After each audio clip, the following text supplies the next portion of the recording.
Bon lundi, bienvenue à votre émission La Victoire de l'amour. J'espère que vous allez bien aujourd'hui et qu'on se prépare à vivre une belle journée, une belle semaine. Et pour bien vivre cette semaine, pourquoi pas la commencer avec la priorité, des priorités, comme je vous dis souvent, la parole de Dieu, qui peut tellement changer notre vie si on décide d'y croire totalement. Et moi, je vous dis, quand on y croit totalement, notre vie, elle change. Aujourd'hui, j'aimerais vous parler d'un sujet, ça fait longtemps, des années que je n'ai pas parlé de ça, l'orgueil spirituel. C'est quelque chose qui nous guette tous. Je peux tomber dedans, vous pouvez tomber dedans.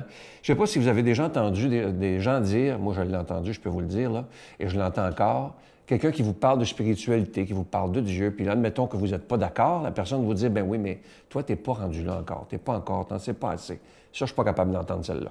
Ça, c'est de l'orgueil pur. Et le pape François en parle qu'il faut faire attention, les croyants, de ne pas se sentir supérieurs aux autres en disant « Mais toi, mon petit, tu n'es pas rendu là, c'est pour ça que tu ne comprends rien. » Non, pas du tout. Il faut faire très attention, il faut rester, lorsqu'on a la foi et qu'on croit en Jésus, il faut rester des personnes humbles. L'humilité est extrêmement importante, mais malheureusement, dans les gens qui ont la foi, il y a ce péché d'orgueil parce qu'on est plus croyant que les autres ou je ne sais pas quoi. Mais vous savez que parfois, lorsqu'on parle, pas de la bonne, je vous en parlais il y a quelques semaines, pas de la bonne façon de Dieu, on fait fuir les gens. Et ça, c'est extrêmement épouvantable. On peut faire fuir des gens, il y a des gens qui peuvent perdre la foi de la façon dont on va parler de Dieu. Pouvez-vous vous imaginer? Alors, on a une responsabilité incroyable vis-à-vis les gens qui nous entourent, que ce soit notre famille, que ce soit nos amis. Faisons attention à ce qu'on dit pour ne pas avoir l'air des orgueilleux spirituels qui savent tout sur Dieu, qui savent tout sur la foi. Il faut être capable de dire parfois, je ne le sais pas. Moi, ça m'arrive, il y a des gens qui m'écrivent, ils me posent une question sur la foi. Moi, je ne sais pas tout, là. Et je suis capable de dire, je ne le sais pas, demander ailleurs, demander à un théologien, ou etc., etc. Mais c'est très important de faire attention de la façon dont on parle de Dieu à ceux qui nous entourent. Et dites-vous aussi que quand quelqu'un n'est pas croyant, ça je vous en ai parlé aussi autour de vous, essayez pas de le convertir. Essayez plutôt que par vos gestes, votre façon de vivre, qu'un jour cette personne vous dise « Mais qu'est-ce que tu as de différent des autres? Qu'est-ce qui fait que tu es si heureux? Qu'est-ce qui fait que toi, tu ne juges pas personne? » Et là, la porte vient de s'ouvrir pour que vous puissiez tranquillement, sur le bout des pieds, le bout des orteils même, entrer et dans l'antichambre de la conscience de la personne pour peut-être un peu lui parler de Dieu. L'abbé Robert Jolicoeur disait souvent ça, et ça je m'en souviens, il ne faut jamais imposer la foi aux autres, mais il faut entrer dans l'antichambre de la conscience de la personne et lui parler tranquillement de la foi s'il en a envie. S'il n'en a pas envie, on ne fait surtout pas ça. Et j'ai beaucoup appris de Robert à ce niveau-là. Robert qui n'avait aucun orgueil spirituel, ne jugeait personne, acceptait les gens tels qu'ils sont et grâce à sa façon d'être, à Robert et à d'autres prêtres que je connais, il y a des gens qui n'avaient pas la foi du tout et qui ont découvert la foi à cause de son attitude d'ouverture. Je me souviens, je finis avec ça, il ne me reste pas beaucoup de temps, un jour à l'église, Robert, il y avait un jeune qui était arrivé dans sa paroisse et il y avait une casquette à l'envers, puis il ne l'a pas enlevée pendant la messe. Et il y a une dame qui est allée voir Robert après en lui disant « Vous auriez dû lui dire d'enlever sa casquette parce que si je revois ça, moi, je ne reviens plus à l'église. » Bien, il dit « Madame, ne revenez plus parce que ce que le Seigneur regarde, c'est pas la casquette, c'est ce qu'il y a dans le cœur du jeune homme. » Notre Père qui es aux cieux, que ton nom soit sanctifié, que ton règne vienne, que ta volonté soit faite sur la terre comme au ciel. Donne-nous aujourd'hui notre pain de ce jour. Pardonne-nous nos offenses comme nous pardonnons à ceux qui nous ont offensés. Ne nous laisse pas entrer en tentation, mais délivre-nous du mal, car c'est à toi qu'appartient le règne, la puissance et la gloire pour les siècles des siècles. Amen. Mon Père, je m'abandonne à toi. Fais de moi ce qu'il te plaira. Quoi que tu fasses de moi, je te remercie. Je suis prête à tout, j'accepte tout, pourvu que ta volonté se fasse en moi, en toutes les créatures. Je ne désire rien d'autre, mon Dieu. Je remets mon âme entre tes mains. Je te la donne, mon Dieu, avec tout l'amour de mon cœur, parce que je t'aime. Et que ce m'est un besoin d'amour, de me donner, de me remettre entre tes mains, sans mesure, avec une infinie confiance, car tu es mon Père.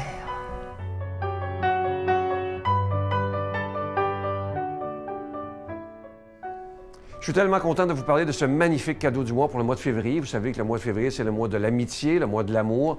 Il s'agit d'une épinglette qui représente le cœur sacré de Jésus. Regardez cette épinglette, elle est d'une grande qualité, fabriquée au Québec par un artisan qui l'a dessinée pour nous. Regardez la belle petite croix, c'est orné d'un diamant synthétique. Et je vous rappelle, bien évidemment, comme toujours, le bijou il est béni. Et je vous rappelle que vous le recevrez avec un don de 25 $ et si vous en voulez deux, avec un don de 40 $. Je vous donne l'adresse. La Victoire de l'amour, casse postale 120, succursale Boucherville à Boucherville, J4B 6, également par téléphone, par carte de crédit, du lundi au vendredi, de 8h30 à 16h30, dans le 514-523-4433, 523-4433, ou sans frais, le 1-888-811-9291, 1-888-811-9291, et aussi sur notre site Internet. Vous savez que c'est une façon très rapide, sécuritaire et efficace de faire votre don. Et surtout que notre nouveau site Internet, allez le voir, il est facile et vous pouvez revoir toutes les émissions, bien pas toutes, mais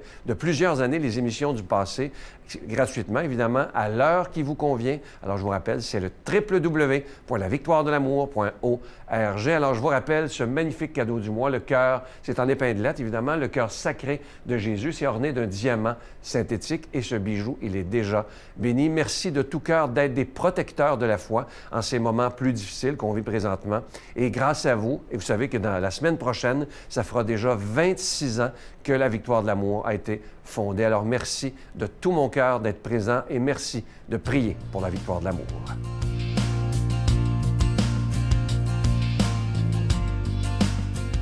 Mon Dieu, donnez-moi la sérénité d'accepter les choses que je ne peux changer, le courage de changer les choses que je peux et la sagesse d'en connaître la différence. Amen. Aujourd'hui, la parole de Dieu est proclamée par quelqu'un qu'on apprécie beaucoup, le Père Emmanuel Zétino.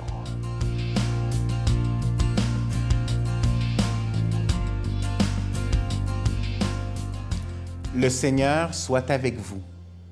Évangile de Jésus-Christ selon saint Marc. Jésus et ses disciples, ayant traversé le lac, abordèrent à Génézareth et accostèrent. Ils sortirent de la barque, et aussitôt les gens reconnurent Jésus. Ils parcoururent toute la région et se mirent à transporter les malades sur des brancards, là où on apprenait sa présence. Et dans tous les endroits où il était, dans les villages, les villes ou les champs, on déposait les infirmes sur les places. Il le suppliait de leur laisser toucher, ne serait-ce que la frange de son manteau, et tous ceux qui la touchèrent étaient sauvés. Acclamons la parole de Dieu. À chaque fois que l'Évangile nous parle d'une foule rassemblée autour de Jésus, pour moi, l'une des images qui me viennent à l'esprit, c'est l'expérience des Journées mondiales de la jeunesse. Ces rassemblements qui visent les jeunes de partout dans le monde et qui se réunissent ensemble, qui vivent quelques journées pour pouvoir justement aller à la rencontre du Christ, c'est certain, par l'invitation du pape, mais également à la rencontre de l'Église universelle, à la rencontre de tous ces jeunes qui, comme eux, veulent justement partager leur foi. Ici, dans l'Évangile, on voit les foules qui s'amassent autour de Jésus. Et c'est certain qu'on parle ici d'une guérison physique. On parle d'infirmes, on parle de malades, de personnes sur les brancards. L'expérience des JMJ, c'est peut-être pas des malades qui viennent directement vers Jésus, mais c'est surtout des jeunes, des personnes qui ont soif qui viennent. Soif d'une guérison différente, soif d'être capables de partager leur foi avec des personnes qui, comme eux, justement, cherchent un sens à leur vie. C'est un moment souvent décisif, être capable de prendre des décisions qui viendront affecter le futur au complet. Mais également, c'est des moyens de pouvoir se centrer sur le Seigneur, de pouvoir discerner la volonté, de pouvoir sentir cette vocation qui naît. C'est le fait de pouvoir partager sa foi, la soif de chanter dans les rues, la soif de proclamer l'amour du Christ dans les rues, sans contrainte, sans rien d'autre. une soif de vivre en Église. Et pour moi, c'est ce que je demande au Seigneur, pour chacun d'entre nous. L'importance de recevoir l'Esprit Saint pour nous guider à travers cette soif et de pouvoir toujours aller à la source. De pouvoir toujours aller vers le Seigneur pour trouver cette guérison, pour assouvir cette soif, pour trouver quelqu'un qui vient à nous et qui vient pour nous sauver, qui vient pour nous transformer, qui vient pour nous donner de son amour, de sa présence divine. Les JMJ transforment les jeunes et c'est pourquoi, à chaque fois quand ils reviennent, ils ont déjà le regard sur la prochaine JMJ. Mais souvent, l'important, c'est de voir que le retour, il se fait quand ils sont capables de vivre l'Évangile dans leur quotidien. Et c'est souvent ça le défi.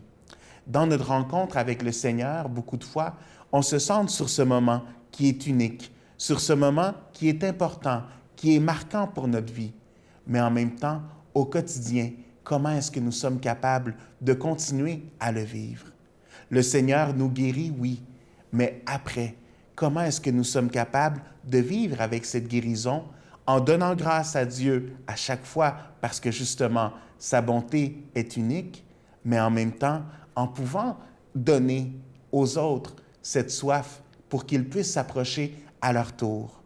On parle ici de l'importance de cette guérison qui vient au centre du Christ, que notre cœur puisse avoir cette soif de guérison. N'ayons jamais peur de nous approcher du Seigneur.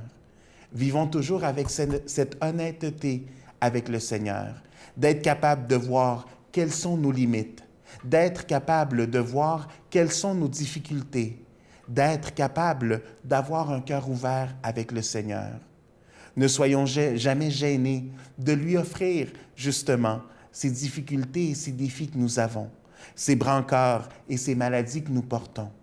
Le Seigneur nous amène une parole d'espoir, une parole de guérison et surtout une éternité. Et c'est vers cette éternité qu'on est appelé à vivre.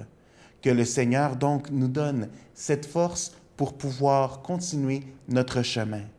Ne jamais rester seulement avec cette émotion de la rencontre, mais au contraire, la mettre dans notre vie quotidienne pour être capable de nous laisser habiter par ce Dieu qui guérit et ce Dieu qui donne espoir et un espoir éternel. Que le Seigneur vous bénisse, le Père, le Fils et le Saint-Esprit. Je vous salue Marie, pleine de grâce. Le Seigneur est avec vous. Vous êtes bénie entre toutes les femmes, et Jésus, le fruit de vos entrailles, est béni. Sainte Marie, Mère de Dieu, priez pour nous pauvres pécheurs, maintenant et à l'heure de notre mort. Amen.